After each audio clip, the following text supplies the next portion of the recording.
Kaixo, zer moduz? Gauza asko irakatsi nahi dizkizuegu, Eroski Fundazioaren Elikadura Eskolako Energia Hasteko hezkuntza programaren barnean. Indartsu eta osasuntsua hasi nahi duzue? Ziur baietz. Bada, horretarako behar bezala jan behar duzue. Eta jakin behar duzue, nondik datozen zuen etxean kontsumitzeko supermerkatuetan gurasoekin erosten dituzuen produktu guztiak. Irakatsi nahi dizuegu, nola iristen diren elikagai guztiak sortzen diren lekutik zuen mahairaino. Eta zer garrantzitsuak diren bertako ekoizleak. Bai, zuen lurraldeetako baratzetan barazkiak landatu eta biltzen dituzten pertsona horiek. Edo granjetan animaliak zaindu eta hazten dituztenak. Zoragarria da etxetik hain hurbil izatea produktu horiek.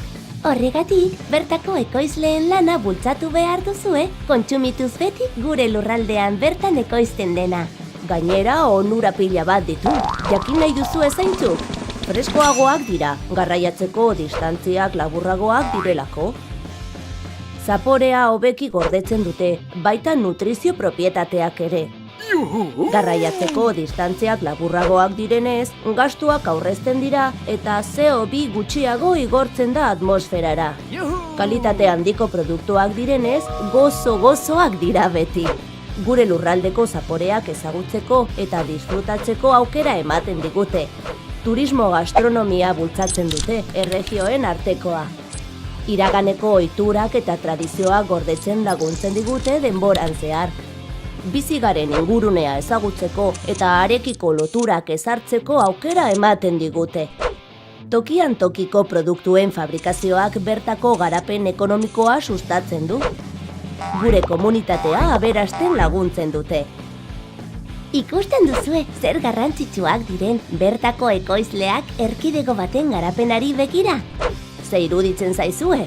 Orain piramide nutrizionala erakutsiko dizuegu. Hau da, zer mailatan kokatzen den egunero jaten dugun elikagai bakoitza.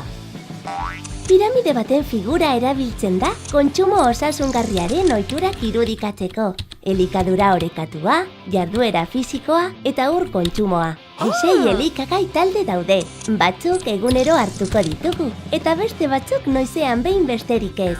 Ikus ditzagun banan-banan. Lehenengo taldean esnekiak eta esne eratorriak daude. Bigarren taldean elikagai proteikoak, haragia eta arraina. Hirugarren taldean elikagai hidrokarbonatuak, lekaleak, zerealak eta tuberkuluak ditugu. Laugarren taldean berdurak eta barazkiak ageri dira. Frutak 5. taldean daude. Eta azkenik, 6. taldean, gantzak, olioa eta gurina daude. Erreparatu ongi, piramidearen oinarrian, kolore urdinez, ura dago. Garrantzi handikoa da, ur asko edatea, behar bezala hidratatuta egoteko. Bizimodu osasungarri baten oinarria da. Egunero hartu behar ditugun elikagaiak berde zaude. Hoiek jatearekin batera, ariketa moderatua egin behar dugu. Laranjaz daude gure dietan astean zenbait aldiz sartu behar ditugun elikagaiak. Ikusten duzuen bezala, kirola egitea ere gomendagarria da sasoian egoteko. Eta piramidearen goieneko aldean, gorriz, bakarrik noizean behin jan behar duguna ageri da. Esaterako gozokiak eta kontuan hartu. Beti aktibo egon behar da. Ez ahaztu, orain bisita bat proposatzen dizuegu. Beraz, adi lagunok, txango batera goaz!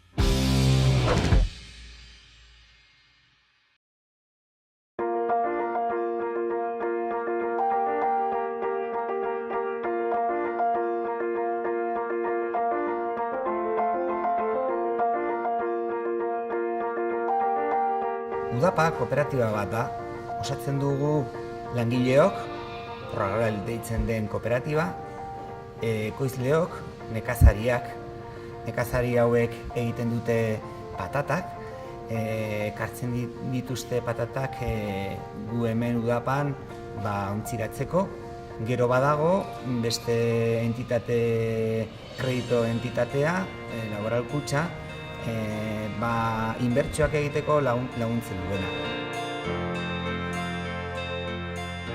5 hilabete zaindu ondoren, patataia lehor dago eta hartzeko momentua heldu da.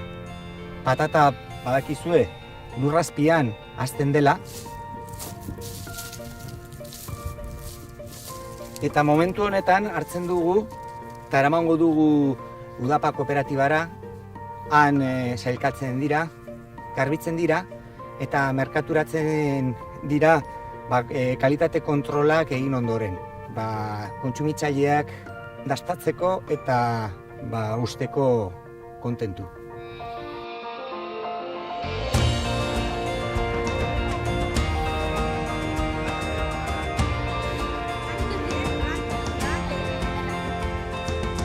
Nik Koldo naiz, eta hemen lan egiten dut.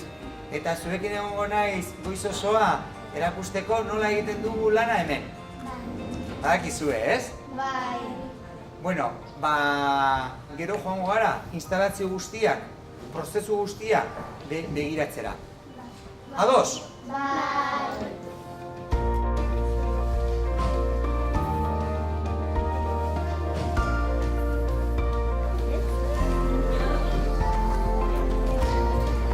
Bueno, hemen hasten da prozesua Udapan.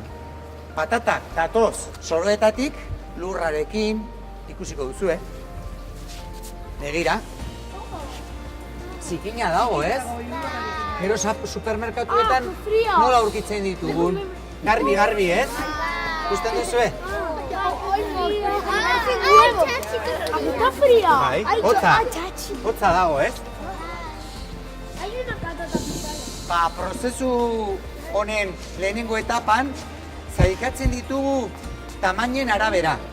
Txikiak alde batetik, handiak beste alde batetik eta tamaino erdikoak beste aldetik.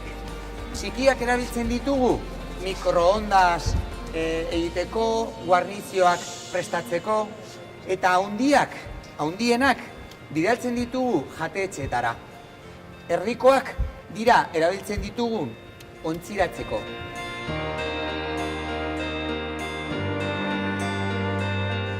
Noiz hartzen ditugu patatak? Orain, lurreetatik. Gure nekazariok hartzen ari dira eta ekartzen dituzte ona.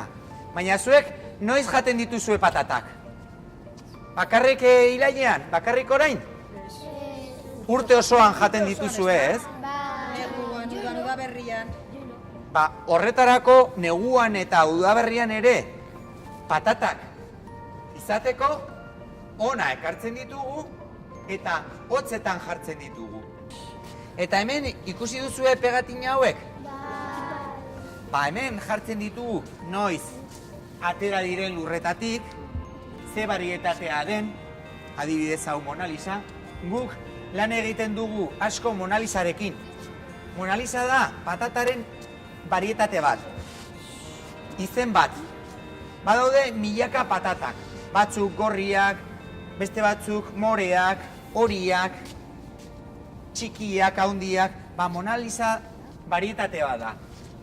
Hau, hemen jartzen du kalibrea, tamainoa. Neurria, salkatu ditugun neurriengatik, ez? Hemen jartzen ditugu. Neurriak. Hemen jartzen du lotea edo ekoizlea. Agertzen da, zenbaki honekin badakigu zein nekazariak erein duen patata hauen. Eta beste batzuk, kalitatezko kode batzuk. Patata kontserbatu ondoren, kutxetan, lehenengo pasoa da giratzea, kajoi hori, pasatzen da bi makina garbitzaietik, bata ura besterik ez dauka, eta frikzioarekin, mugimenduarekin, eta uraren kontaktuan kentzen da lehenengo zikinkeria, batez ere lurra, itxatxita, eta gero pasatzen da zepilladora batetik, honekin egiten dugu azken garbiketa, gero lehortzeko eta prest usteko selekzio artifiziala egiteko.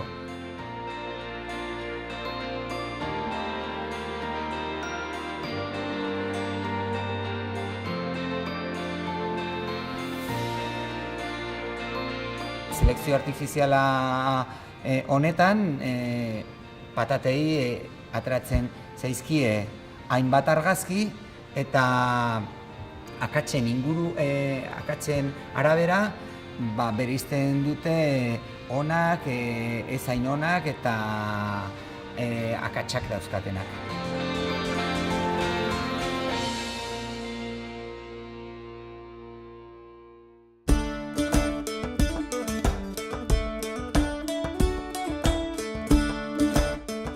Bueno, hemen da gaude leku garrantzitsu batean, laborategi bat.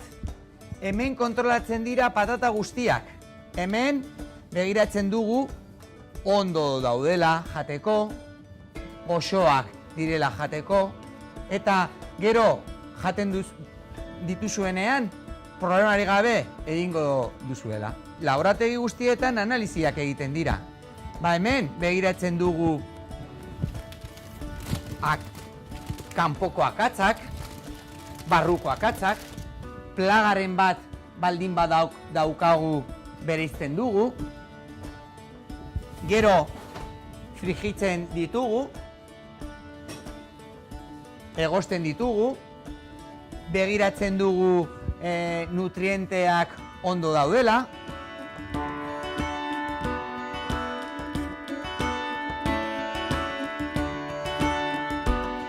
Zer gustatu zaizun gehien?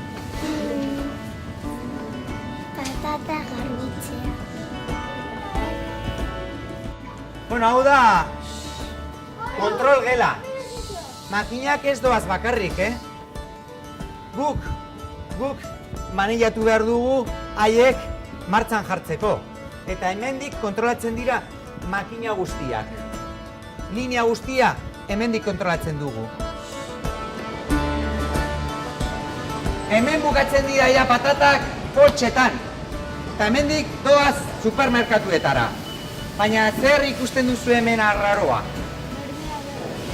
Argi berdea, ez?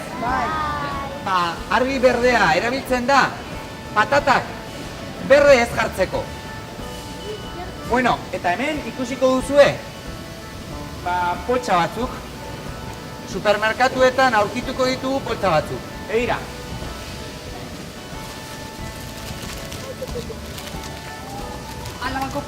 Arabako patata, berezi batzuk, hemen patatas mikro al vapor, mikro uinen barruan jartzeko.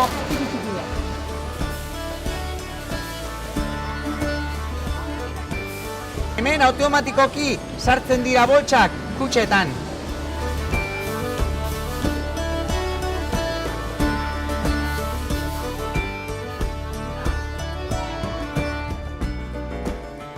Kooperatiba honetan, denon artean egiten dugu lan eta ekoizten dugu hemengo produktua, Arabako patata.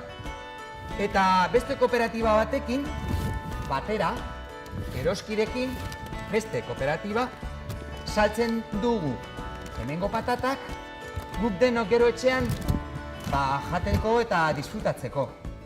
Guk egingo dugu bat. Edalontzi batean sartuko dugu eta egingo dugu. Gero, haundi xamar egiten denean pasatuko dugu edalontzi honetatik lorontzi haundira. Bale? Prest zaudet egiteko? Bai! Gustokoa?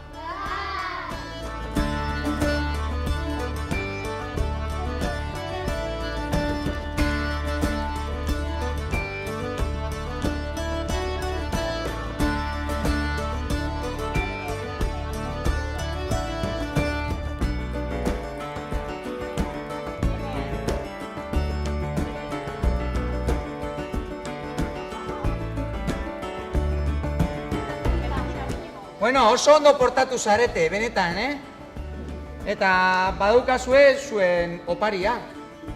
Etxea, esperimentua, eta gainera beste oparitxo bat, aita eta amarentzat. Poltsa txiki bat. Begira, hauek nola egosten dira? Non? Mikroondas barruan.